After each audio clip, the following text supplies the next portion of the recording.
Bonjour à tous et bienvenue dans ce briefing des marchés du 10 juin 2020.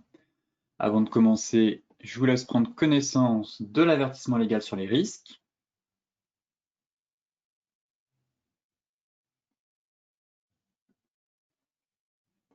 Très bien, et tout de suite, focus marché, comme d'habitude, en commençant par les bourses européennes qui ont terminé en baisse mardi. Une séance plutôt calme, marquée par la poursuite de prise de bénéfices et comme vous le savez, la prudence, bien sûr, à la veille des décisions de la politique monétaire de la Réserve fédérale américaine, la Fed. L'engouement des marchés suscité ces dernières semaines par le ralentissement de l'épidémie, la reprise progressive de l'activité économique et surtout le soutien massif des banques centrales fait place à des prises de bénéfices et un sursaut de prudence à la veille des conclusions de la Réserve fédérale. Du côté des indicateurs, hier, on a eu la contraction de l'économie de la zone euro au premier trimestre, qui a été un peu moins brutale que prévu, à moins 3,6 contre moins 3,8 attendu, pour l'estimation en tout cas précédente. Mais cela, comme vous le savez, n'a aucun impact sur le moral des investisseurs, d'autant que la statistique de la balance commerciale allemande montre, elle, une chute plus marquée qu'attendue des exportations en avril, moins 24% sur un an, et qu'en France.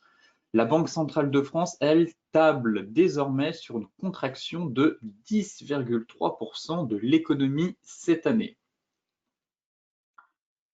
Côté US, eh bien, le Dow Jones et le S&P ont terminé en baisse à Wall Street, encore une fois sur des prises de bénéfices après plusieurs séances de hausse, tandis que le Nasdaq Composite a continué à caracoler à ses plus hauts niveaux, franchissant pour la première fois de son histoire les 10 000 points avant de signer un record de clôture. Alors les investisseurs attendent désormais le catalyseur de la semaine avec les décisions de la Réserve fédérale américaine qui a entamé mardi sa réunion de politique monétaire étalée sur 2 jours. Alors, si les marchés n'anticipent pas de modification des taux d'intérêt, étant donné qu'ils sont déjà très bas, après ce seraient des taux négatifs comme le souhaiterait Donald Trump, ils seront toutefois à l'affût de précision sur les prévisions économiques de la Banque centrale et sur sa vision, bien sûr, de la reprise après le choc provoqué par la pandémie.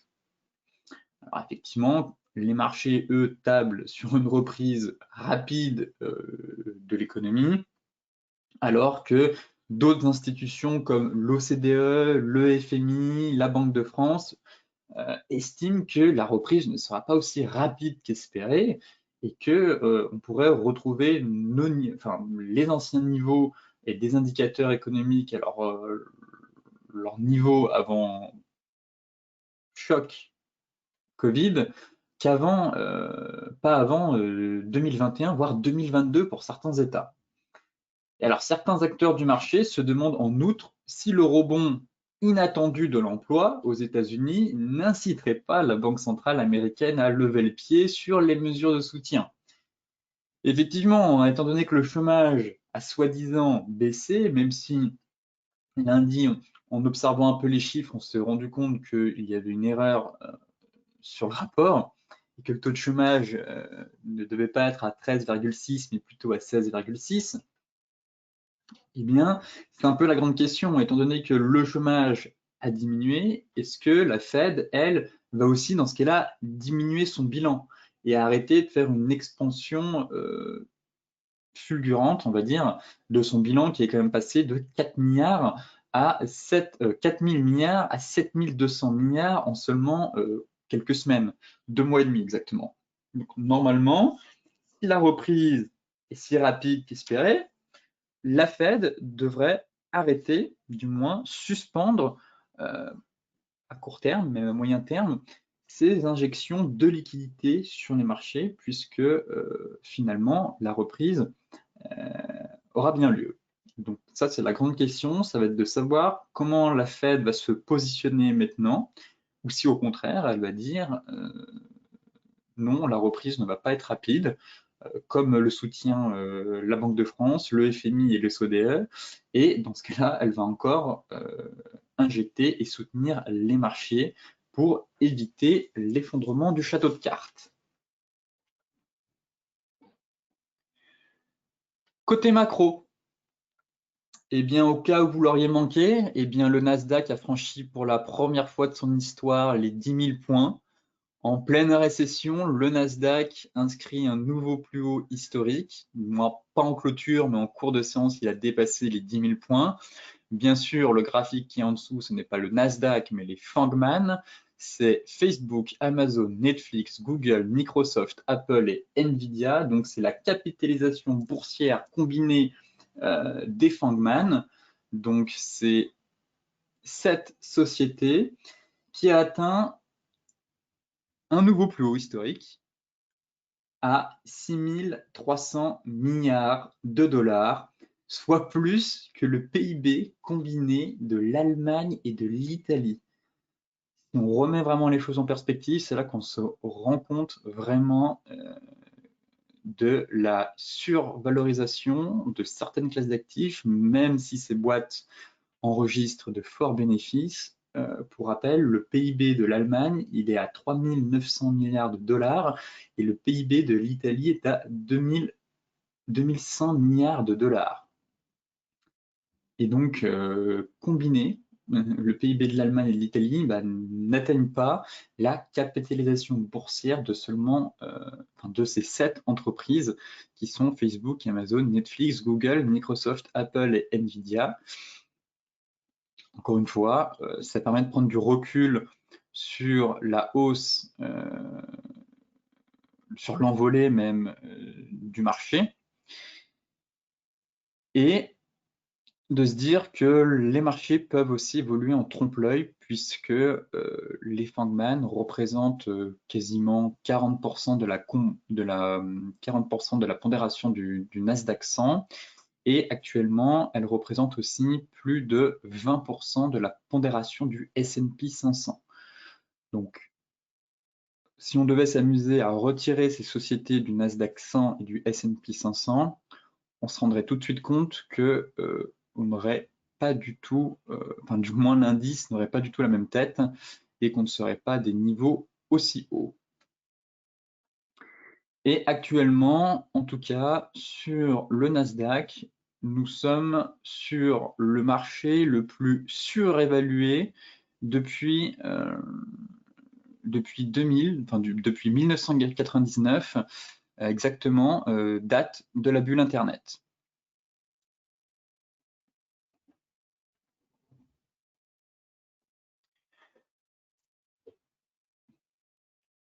En France, on a pris, ce matin, on a eu le droit aux chiffres, aux données du moins concernant la production industrielle en France, qui s'est écroulée littéralement au mois d'avril.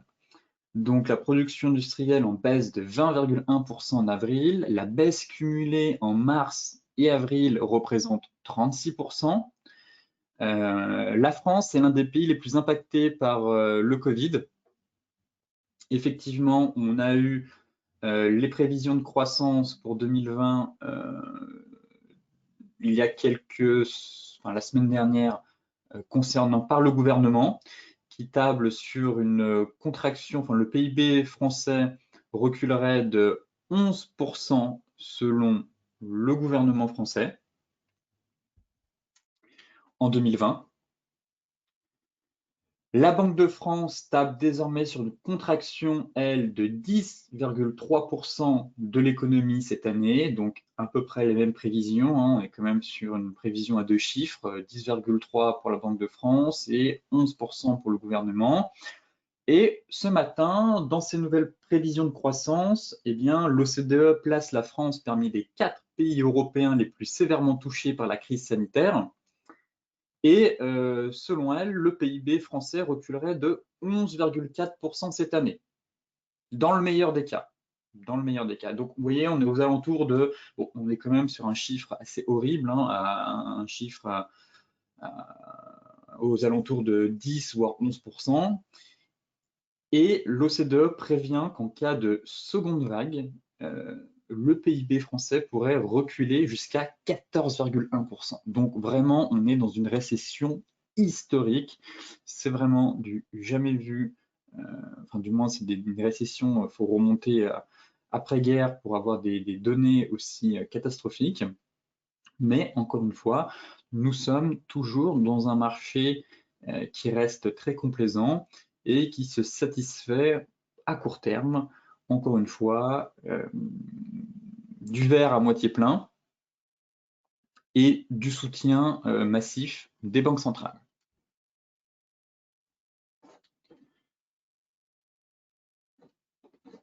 Côté graphique, tout de suite, on va s'intéresser au CAC 40 qui cède un peu du terrain. Ce matin, on avait la formation d'un chandelier de retournement, en tout cas.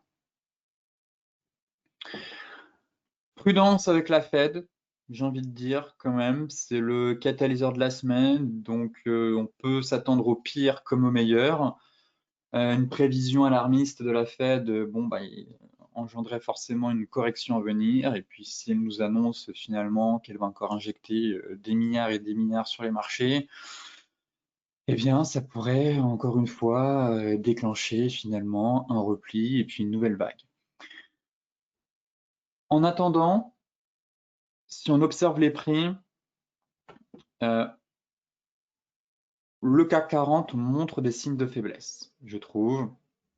Je me montre prudent parce que c'est vrai qu'on peut s'attendre vraiment à, comme je vous le disais, au pire comme au meilleur, et voilà, on n'est pas à l'abri d'une bonne ou d'une mauvaise surprise.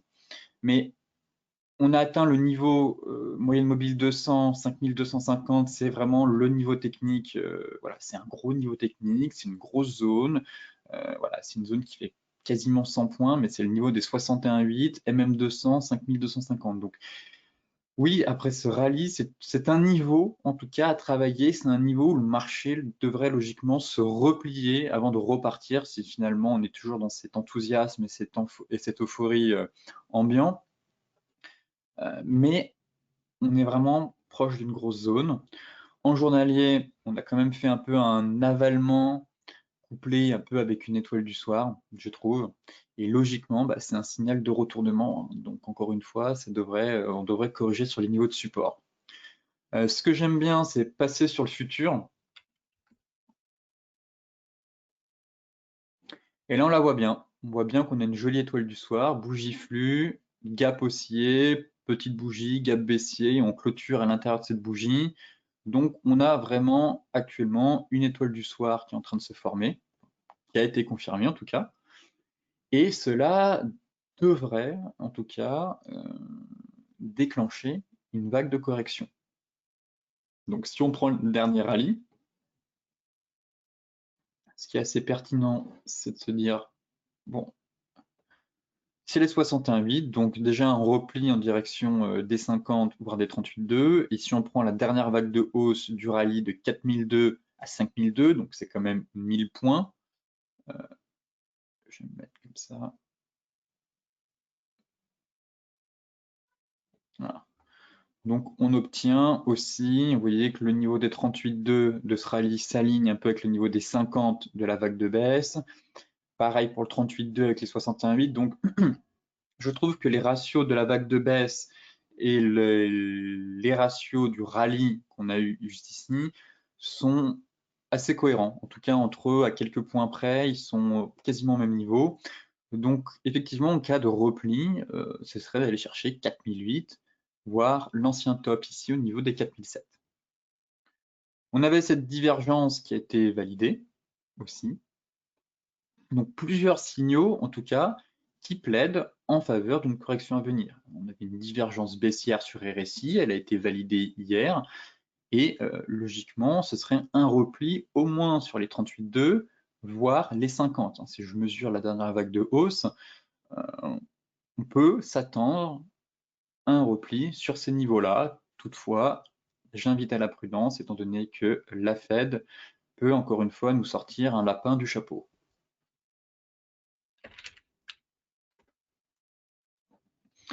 Même constat pour le DAX, légère petite divergence, pas aussi prononcée que sur le CAC, mais une divergence sur RSI, une divergence baissière sur RSI. Donc c'est le cas ici, elle a été validée en données 4 heures. En hebdo, où en sommes-nous? On est venu chercher la grosse zone hein, qu'on évoquait dans les stratégies bourse hier, la zone 12 880, 12 980, à peu près cette zone de 100 points qu'on a énormément travaillé à de nombreuses reprises par le passé. On est venu buter sur cette zone en hebdo, donc, et hier, on a fait un avalement. On a eu un avalement baissier, encore une fois, donc ici on a avalé presque, pas forcément cette bougie-là, mais on a avalé au moins la bougie précédente. Donc on a eu un signal de retournement sur zone technique avec une divergence baissière. Donc pareil, hein, d'un point de vue technique, d'un point de vue des prix, le CAC pourrait subir une correction des prises de bénéfices sur ces niveaux et se replier, je pense, sur les niveaux de support et venir chercher au moins la zone mensuelle située vers les 11 850. Le Dow Jones. Le Dow Jones qui semble avoir marqué un bull trap, en tout cas. Pour rappel, nous avons cette très belle résistance vers les 27 340, 27 380, pareil de 50 points. Hein. L'ancien top ici, une fois, deux fois, et le pullback qu'on a eu sur mèche. Donc on a tenté en ce début de semaine de franchir ce niveau. On est parvenu à s'extraire lundi et finalement hier, réintégration, donc plutôt un bull trap pour le moment. On est venu quasiment combler ce gap ici. Pour rappel, on a 7 gaps qui ont été laissés ouverts en cours de route. Et j'ai l'impression, en tout cas, j'ai le sentiment que par ici, on est sur des gaps d'essoufflement. Et encore une fois, hein, tout va dépendre de la Fed, malheureusement, ou heureusement. C'est elle qui a les cartes en main, mais étant donné que ça ressemble à des gaps d'essoufflement, on pourrait revenir au moins prendre appui sur la moyenne mobile de 200 et venir combler les trous de cotation, ces gaps laissés ouverts. Si on prend, si on va regarder le futur,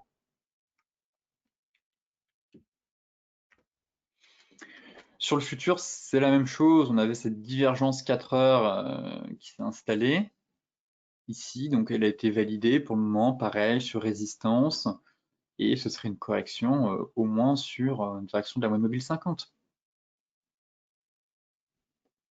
Pareil, on a des signaux en tout cas qui plaident en faveur d'une correction à venir. Hier, on a eu un chandelier aussi de retournement. On avait un dark cloud cover juste ici. Il est validé, mais bon, il manque un peu de corps par rapport aux bougies précédentes. Je trouve que voilà, les bougies là sont un peu petites, mais en tout cas, si on zoome, effectivement, on a eu un gap haussier. Fausse cassure du niveau de résistance, réintégration avec cette bougie, gap, et donc on forme un peu un dark cloud cover, une couverture en nuage noir.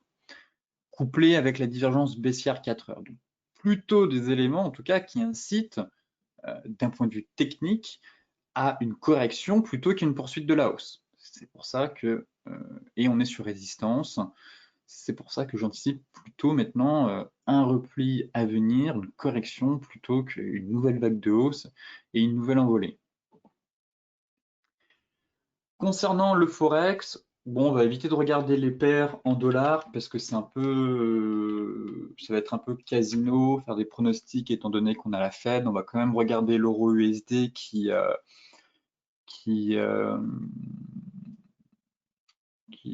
surpris hier finalement, qui évoluait dans le rouge en début d'après-midi, puis qui derrière a fait un petit rallye.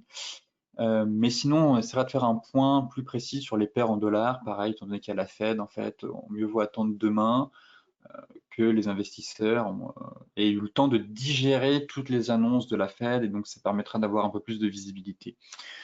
Toutefois, l'euro, toujours en tendance haussière, et hier, finalement, est venu s'est replié boom, sur le niveau des 1,1270 et derrière est reparti. Donc pareil, je pense que la Fed, ça va être le catalyseur. Soit on échoue hop, on est vraiment pile poil sur résistance horizontale et oblique baissière. Donc c'est le pivot à franchir. Et les décisions monétaires de la Fed devraient logiquement driver le marché ce soir. Donc effectivement, la cassure de ce niveau permettrait d'aller chercher les 1,14,6 et 1,1530. Sinon, au cas contraire, eh bien, on pourrait de nouveau avoir un repli sur les 1,1270, voire 1,1180. On fera le point essentiellement demain. Le NZD CAD. Ouais. Le NZD4 qui est confronté, lui, à son oblique baissière, du moins on a un canal. Ici, on a plusieurs points de contact. Donc là, c'était de l'excès. Mais finalement, ici, on est confronté à une zone technique couplée avec cette résistance horizontale. Donc pareil, c'est un niveau technique intéressant à surveiller. Hop, on constate bien qu'on a notre résistance juste ici.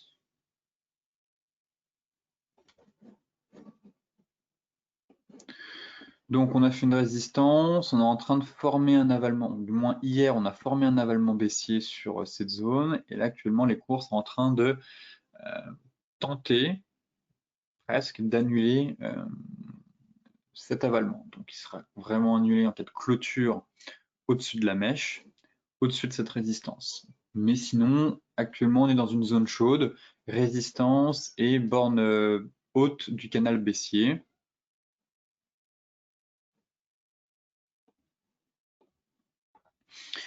Et en données 4 heures, on a validé cette divergence. On avait cette divergence baissière sur RSI. Pour le moment, elle n'est toujours pas invalidée. Hein. Encore une fois, on est au-dessus de la résistance, donc il faudrait que le marché ne parvienne pas à franchir les 0, le niveau prix psychologique en fait, les 0,88 en clôture. Donc pour le moment, divergence baissière, avalement qui sont toujours en place, et on est proche d'une grosse oblique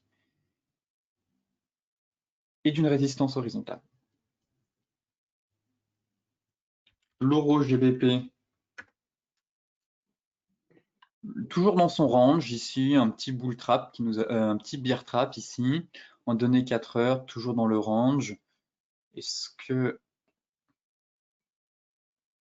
en données daily,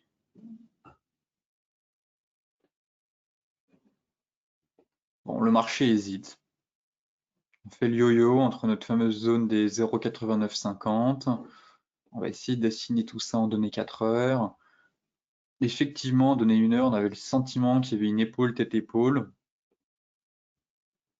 Ici, épaule, tête, épaule.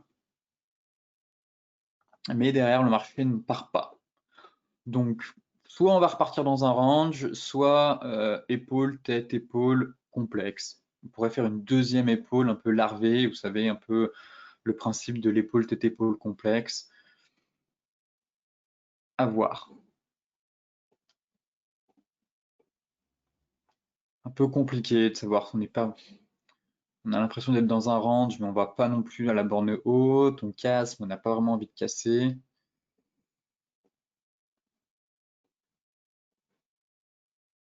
Voilà. Je me dis, et si la ligne de coup était comme ça, finalement, de l'épaule tête épaule, au lieu d'être à l'horizontale, épaule, tête, ici, puis là on est peut-être en train de former la deuxième épaule, on pourra encore faire enlever ce range, puis encore faire un bear trap, on en prendre appui sur la moyenne mobile 200, et puis, mais on va laisser cette oblique là comme ça pour éviter de se faire piéger. En tout cas, pour le moment, on manque quand même de visibilité sur cette paire. J'attendrai vraiment la cassure de la moyenne mobile 200 pour confirmer vraiment la cassure de cette ligne de coup. Ou au contraire, la cassure des 0,90 pour aller chercher un peu plus haut.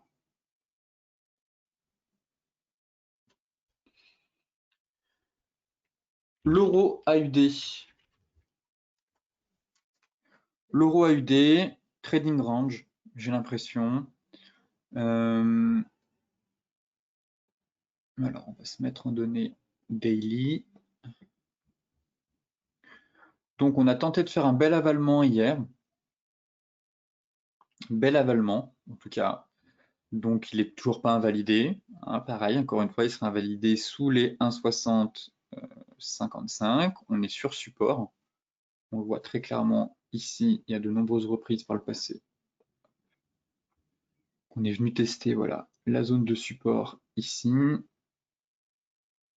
ici, ici, ici, puis encore juste là. Donc, on est sur un support technique. On a fait un avalement sur support. Toutefois, pour le moment, il n'est pas invalidé, mais ça cale. Et vous voyez qu'on pourrait rentrer dans une phase de trading range. Là, on a eu un avalement baissier sur MM50. Donc, pour le moment, ça ne prend pas. Et stratégie peut-être à venir de trading range. Encore trop tôt. Enfin, oui, on a un range. Soit une stratégie de trading range, soit si finalement ça repart vite, double bottom. Double bottom, on casse, on va chercher 1,66. Sachant qu'on a un avalement daily, mais qu'en donné une heure, voilà, je l'avais déjà tracé. On est venu échouer sur MM200, voilà, avec une belle étoile du soir. Donc pour les traders de range, eh bien, il suffisait d'appliquer la méthode, hein, attendre un chandelier de retournement sur la borne haute et trader les ranges. Je visais dans un premier temps l'objectif, le milieu du range, la borne basse. Toutefois, on pourrait aussi avoir une rotation partielle et si on en sort par le haut, eh bien, ce sera plutôt un double bottom et dans ce cas-là, on ira chercher les 1,66. Concernant les matières premières, le gold, range, encore une fois, pareil, toujours dans son range, solide, solide l'or, ne tremble pas. Il a réussi à reconquérir les 1700 en clôture avec la MM50, donc ça c'est bon, c'est un bon signal en tout cas. Ça montre qu'il n'a pas envie d'aller plus bas et que l'or pourra encore nous surprendre cette année. On est dans un range, donc pour celles et ceux qui se sont positionnés sur la borne basse du range, eh bien on n'oublie pas de remonter ses stops et puis on essaye d'accompagner le flux le plus loin possible. Pour le moment, on est sur le milieu de range. Donc on pourrait très bien travailler ici, et puis sinon c'est direction les 1750. Et puis en cas de cassure des 1750, on remonte le stop et on ira chercher les 1800. Mais pour le moment, on est vraiment dans une phase de trading range. En données 4 heures, le range n'est pas très beau parce que ici c'est que de la mèche. Mais voilà, pour le moment, milieu de range, il semble, le marché a envie d'aller plus haut. En tout cas, ça tient. Le marché a envie d'aller, on est en train de franchir MM200, MM50.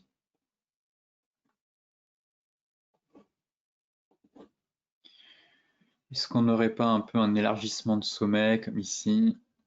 Pourquoi pas? Pourquoi pas?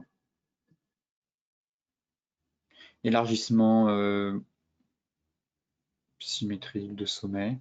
En tout cas, le marché pour le moment entre un range et une figure d'élargissement, partons du principe qu'on est quand même plus dans un range et que l'objectif c'est d'aller chercher la borne haute en tout cas. Et que la cassure permettrait d'accompagner le flux, de se repositionner pour enfin aller chercher l'objectif majeur à 1800 $. Ici, voilà. Les 3 points de contact qu'on a travaillé par le passé. Tout en s'inscrivant à l'intérieur d'une très belle soucoupe. Le Brent, finalement, le chandelier en début de semaine, et vous voyez que le RSI en hebdomadaire bute sur le niveau des 50. Donc si ça cale, eh bien forcément c'est un niveau très important. Donc le RSI ne passe pas au-dessus des 50, eh bien la hausse est compliquée. En tout cas, c'est un niveau technique. Donc là, on bute pile poil dessus. En début de semaine, on a fait un chandelier de retournement avec un dark cloud cover, encore une fois. Si je zoome bien, hop, vous voyez qu'on est ouvert avec un gap haussier, qu'on a retracé plus de 50% du corps de la bougie précédente, donc fin de hausse. En tout cas, ça y est, on a eu un premier signal technique. Et là, ce serait bien de franchir la borne basse du canal pour aller chercher les 37,3. le niveau de support des 37.3. Pour le moment, signal technique, certes, mais toujours dans une dynamique haussière, étant donné que on tente de sortir du canal et on a la moyenne mobile 50 juste en dessous qui vient soutenir les prix.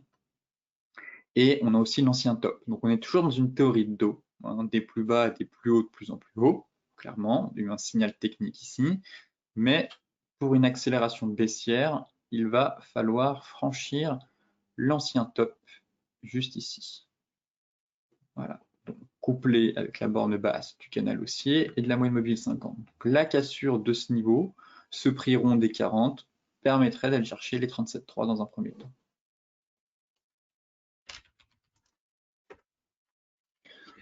Le light, lui, est un peu plus embêtant, on va dire, il tricote. On n'a pas eu de signal de retournement comme sur le Brent. On a eu une cassure de ma zone trimestrielle mensuelle et pour le moment on est en plein milieu, comme le sentiment qu'on navigue un peu en eau trouble et qu'on ne sait pas trop si c'est un pullback et ça va repartir ou au final qu'on va finalement enfoncer.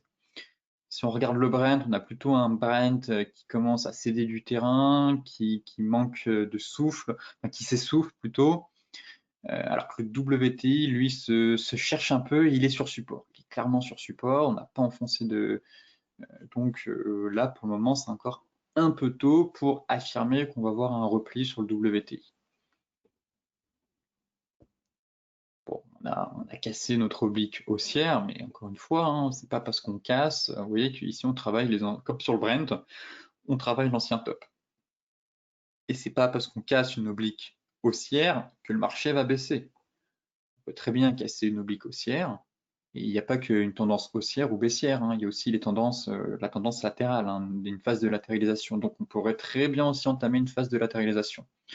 Encore une fois, le niveau à surveiller, ça va être la cassure de la MM50, couplée à ma zone de support. Et donc là, effectivement, une belle cassure de ce niveau pourrait conduire en tout cas un retour, un repli sur les 34, les 35, voire les 33,55.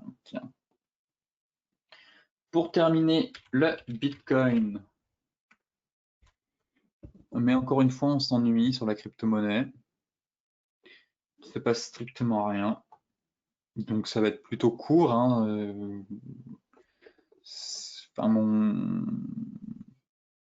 mes analyses n'ont pas évolué depuis le début de la semaine. Donc je vous invite à réécouter les commentaires que j'ai pu faire en ce début de semaine sur le BTC, mais on est dans une profonde indécision. Clairement, c'est pas si on a envie de monter, en même temps on n'a pas trop envie de descendre. Le marché se cherche, point barre. Et je m'attends à un gros mouvement à venir bientôt. Cette phase d'indécision, là, je sens que le marché roupille, on va dire, et pourrait se réveiller assez violemment et surprendre quelques détenteurs de Bitcoin. D'un point de vue du sentiment client chez IG, j'ai rarement vu autant de personnes à l'achat sur la crypto-monnaie. Donc on a 86%, je vous invite à le consulter sur le site d'HeliFX, il est disponible. On avait hier en tout cas 86% des clients à l'achat sur le BTC. Donc ça commence à faire beaucoup. En général, c'est plutôt un indicateur qui permet de, on va dire, quand les clients sont à l'achat, bien souvent le marché a tendance à baisser, et quand les clients sont à la vente, bien souvent le marché a tendance à monter. Contrariant, un indicateur contrariant. Donc effectivement, voir autant de personnes à l'achat avec ce marché qui pour le moment n'a pas forcément envie de monter, mais semble se stabiliser et s'est mis un peu dans une phase léthargique, m'invite à la prudence.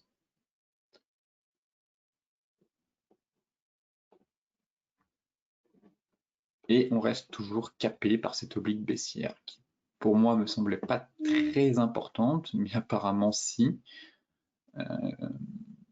Donc, encore une fois, il faut laisser du temps au temps. Et le BTC devrait logiquement prendre une direction. Pour le moment, il évolue un peu en ordre dispersé, sans grande direction claire. Donc, faut patienter. Faut prendre son mal en patience. Faut surveiller les niveaux. Cassure de l'oblique sous les 9003. Mais je m'attends à un mouvement, en tout cas, assez puissant dans les jours à venir.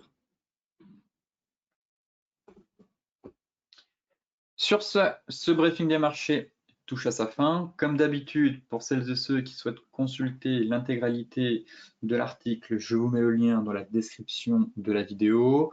Pour rappel, le replay des stratégies bourse, je ne l'ai pas uploadé sur YouTube, mais il est disponible depuis ce matin. Donc pour celles et ceux qui n'ont pas pu assister au live, vous pouvez dorénavant visionner le replay des stratégies bourse. Je vous souhaite à toutes et à tous une excellente journée, de très bons trades. Soyez prudents sur les marchés, surtout sur les paires de Forex en dollars. Attention à l'effet de levier, étant donné qu'on a la Fed ce soir. Donc le trading, ce n'est pas du casino. Donc il faut aussi savoir être observateur avant d'être acteur du marché. Et ne pas trader, c'est aussi trader. Eh bien, on se retrouve demain pour faire un nouveau point sur les marchés.